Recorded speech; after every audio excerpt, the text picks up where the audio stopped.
निकुंज, बाजार 1000 पॉइंट के बाद थोड़ा कंसोलिडेट कर रहा है, थम सा रहा है। जिस तरह से डेटा बन रहा है, आपको लगता है कि ये थोड़ा समय बिताएगा, ये हेल्दी है, या आपको लगता है डाउनसाइड वापस ओपन हो सकती है? अजय, मैं 3 हफ्ते पहले भी बुलिश था और अभी भी बुलिश हूँ। मार्केट के अंदर ट्रेंड बुलिश है। अब उस ट्रेंड के अंदर अब आप डगमगा सकते हैं, आप लड़खड़ा सकते हैं, मगर ट्रेंड मुझे लगता है कि ऊपर की तरफ है। मुझे लगता है कि मार्केट के अंदर हो सकता है कि निफ्टी का जो बिग मूव था, जिसे हम कहते हैं कि शॉर्ट कवरिंग लेड मूव था, 1000 पॉइंट का मूव छोटा मूव नहीं है इस करंट मार्केट कंडीशन के अंदर। हो सकता है कि उसके अंदर कोई छोटा सा भी रुकावट आ जाए, पूर्ण विराम टाइप लग जाए। मगर देखिए मार्केट के अंदर किस प्रकार का कॉन्फिडेंस लेवल वापस आ रहा है। अब हर 2 दिन के अंदर हम एचएनआई बल्क डील देख रहे हैं, हर 2-3 दिन के अंदर हम देख रहे हैं कि सेक्टर्स के अंदर मिड कैप स्टॉक्स के अंदर रोटेशन होने लगा है। जहाँ भी कंपनी के अंदर अंडर परफॉर्मेंस था, हल्की तकनीकी कारणों से स्टॉक के अंदर गिरावट आई थी, सारे के सारे स्टॉक्स वापस आ रहे हैं। तो मुझे लगता है कि मार्केट की जो दिशा रहेगी वह ये रहेगी, market will trade may be in a range with a positive bias. ज़्यादा गिरावट के दिन आपको लेना है, मगर आपको चेज नहीं करना है। मगर जब मार्केट इस प्रकार की रेंज में मानसी अजय ट्रेड करता है, तो कॉन्फिडेंस जो आता है वो आने लग जाता है वापस। वो एक मार्केट के अंदर अभी है ना, वो लेफ्ट आउट सिंड्रोम आया नहीं है, मगर थोड़े दिन मार्केट अगर और यहाँ रहा तो सब बोलेंगे देखो मैंने तो बोला था। अभी वहाँ पहुँचा नहीं है, मगर वहाँ पहुँचने के लिए क्या हो सकता है, मुझे लगता है mid and small cap stocks के अंदर वापस उछाल आएगा। अब वह दिख रहा है। इन्फोसिस एक ज़माना था अजय, जब इन्फोसिस छींक मारता था तो पूरे बाजार को बुखार हो जाता था। इन्फोसिस ने छींक मारी और मार्केट आधे दिन का बुखार था। उसके अंदर बुखार जो आया वह भी इन्फोसिस के अंदर ही आया। टेक महिंद्रा या विप्रो या फिर टीसीएस 2-2.5% गिरे थे। एक जमाना आता था इन्फोसिस की प्रॉफिट वार्निंग, जो वर्ड हम यूज करते थे, एक हफ्ते तक मूड खराब रहता था, प्रॉफिट वार्निंग वर्ड यूज होता था। तो इन्फोसिस की प्रॉफिट वार्निंग आई है भाई, और मार्केट कोई बात नहीं कर रहा है। मार्केट इनफैक्ट कल कुछ सारे आईटी स्टॉक्स, कई आईटी स्टॉक्स, सारे नहीं, HCL tech, Wipro, mid cap IT हरे निशान में आ गए 2-3%। देखिए आईटी एक लेवल पर आकर के अट्रैक्टिव होगा, मुझे लगता है वो लेवल अभी नहीं है। मगर फार्मा का जो चक्र है वो घूम चुका है, अंडर ओनरशिप है, वैल्यूएशंस अट्रैक्टिव हैं। फार्मा के अंदर अगर आप देखें, जो कोविड के ऊपर जो पीक मल्टीपल बना था, वो पीक मल्टीपल गिरने लगा है। दूसरा, जो प्राइस हाइक आने वाली डोमेस्टिक में, उसकी वजह से डोमेस्टिक कंपनीज को थोड़ा बेनिफिट मिलेगा। तीसरा अजय, जो हमने देखा था 2020 और 21 के अंदर जो रॉ मटेरियल के चैलेंजेस थे काफ़ी ज़्यादा थे चाइना की वजह से। फ्रेट कॉस्ट बहुत ज़्यादा थी। फ्रेट कॉस्ट अगर आप देखिए किस प्रकार से नॉर्मलाइज हो चुकी है। मैं शिपिंग इंडेक्स देख रहा था, मैं शिपिंग कंपनी की कमेंट्री देख रहा था, 60 से 70% गिरावट आई है। और फार्मा ऐसा सेक्टर है जिसके अंदर आपको लॉजिस्टिक्स की जो कॉस्ट होती है इंपॉर्टेंट होती है।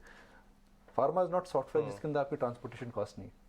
Pharma is something which needs a lot of logistics and supply chain management. तो कुल मिलाकर के मुझे लगता है कि फार्मा के अंदर, खास करके डोमेस्टिक बेस्ड फार्मा कंपनीज के अंदर, आने वाले 2 से 3 महीनों के अंदर मुझे लगता है कि तेजी का रुख हो सकता है। ये परमानेंट तेजी नहीं होगी अजय, मगर जो तेजी का रुख लग रहा है, मुझे ये लग रहा है कि जो डोमेस्टिक बेस्ड फार्मा कंपनीज हैं उनके अंदर आने वाले समय में थोड़ा आउट परफॉर्मेंस रहे। इनफैक्ट निकुंज, आपने 1-1.5 महीने पहले भी डोमेस्टिक फार्मा के ऊपर अपनी टिप्पणी दी थी। कल हमने देखा फार्मा इंडेक्स 200 डीएमए के ऊपर आया कुछ काफ़ी समय बाद, 1-1.5 साल बाद, और एक बड़ा डोमेस्टिक फार्मा ऑफरिंग भी मैनकाइंड फार्मा आ रहा है। तो डोमेस्टिक फार्मा क्लियरली ज़्यादा डिफरेंट खड़ा हो गया बिकॉज ऑफ हाई ग्रोथ जो आपने पहले भी दर्शाई थी। चलिए, तो बड़ा एक Mankind pharma which is the 5th largest कह सकते हैं pharma play will hit the market soon. और कोई भी बड़ी खबर या नेगेटिव खबर भी हो, मैच्योरली मार्केट इस वक्त रिएक्ट कर रहा है, दैट्स राइट। लेकिन निकुंज, अर्निंग्स तो है ही जो कि लगातार इस वक्त प्ले आउट कर रही हैं। अब टेलीकॉम सेल्यूलर प्लेस से जुड़ी एक कंपनी टाटा कम्युनिकेशन के अर्निंग्स पर भी नजर है। ऑफकोर्स मुनाफे में गिरावट के आसार है, लेकिन क्या कोई सेंटिमेंटल चेंज आपने इस पर नजर डाली है? टाटा कम्युनिकेशन जी, नतीजे आने दीजिए क्योंकि इनके जो नतीजे रहे हैं काफ़ी वॉलेटाइल रहे हैं। एक प्रकार का रुख हमें देखने को नहीं मिल रहा है। टाटा कम्युनिकेशन हालांकि एक आईटी कंपनी है, मगर इसका ट्रेंड एकदम अलग रहता है बिकॉज इसमें डेटा डिपेंडेंस थोड़ा ज़्यादा है। पिछले 2 quarters, last FY22 was a tough year for them. FY23 के फर्स्ट 2 क्वार्टर्स खराब थे, तीसरा क्वार्टर अच्छा था। क्या चौथे क्वार्टर के अंदर जो टर्न अराउंड देखने को हमें मिला था, क्या वह देखने को और मिल सकता है? टाटा कम्युनिकेशन का जो शेयर है ऑल टाइम हाई से ज़्यादा दूर नहीं है, और इस साल अगर आप देखें तो 1200 से 1300 की रेंज में ट्रेड कर रहा है। डायरेक्टर साहब दिखा देंगे। तो टाटा कम्युनिकेशन एक 1200 मिड कैप आईटी कंपनी के आसपास है, तो मुझे नहीं लगता कि उसका प्रभाव मार्केट के सेंटिमेंट पर से पे पड़ेगा। मगर आप अगर सेक्टर की तरफ अगर आप जाना चाहते हैं तो मुझे लगता है आने वाले 15 से 20 दिनों में फार्मा पे नज़र रखिए।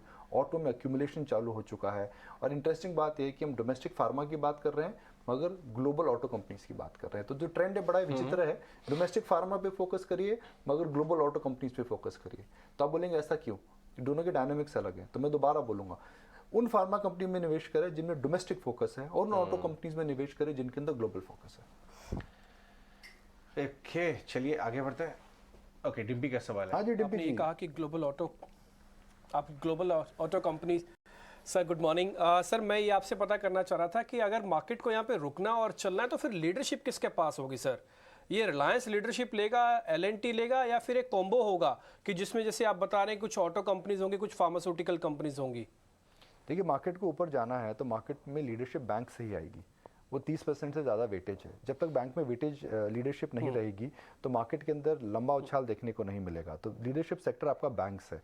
अब बैंक्स एक तरफा नहीं चलेंगे, बैंक से नतीजे जो आ रहे हैं वो कुल मिलाकर के खट्टे मीठे आएंगे।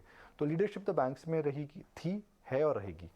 मगर अगर आप इंडिविजुअल स्टॉक्स की बात करें तो एक हम कह सकते हैं ना, जो त्रिमूर्ति शेयर इस समय दिख रहे हैं आपको, रिलायंस वेटेज ज़्यादा है, कुछ हद तक L&T जो ऑल टाइम हाई कर चुका है, और ITC जो ऑल टाइम हाई बना चुका है। अगर आप तकनीकी तौर पे देखें तो मार्केट आपको क्या बता रहा है? मार्केट आपको ये बता रहा है कि IT से निकलिए, बैंक्स में डटे रहिए, ऑटोज़ के अंदर सिलेक्टिव जाइए। रिलायंस एक डार्क हॉर्स हो सकता है, और L&T के अंदर अभी जो ट्रेंड चालू हुआ है कुछ समय तक रहेगा।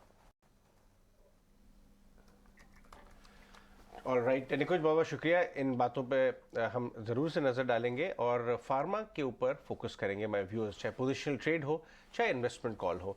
इनफैक्ट यही नहीं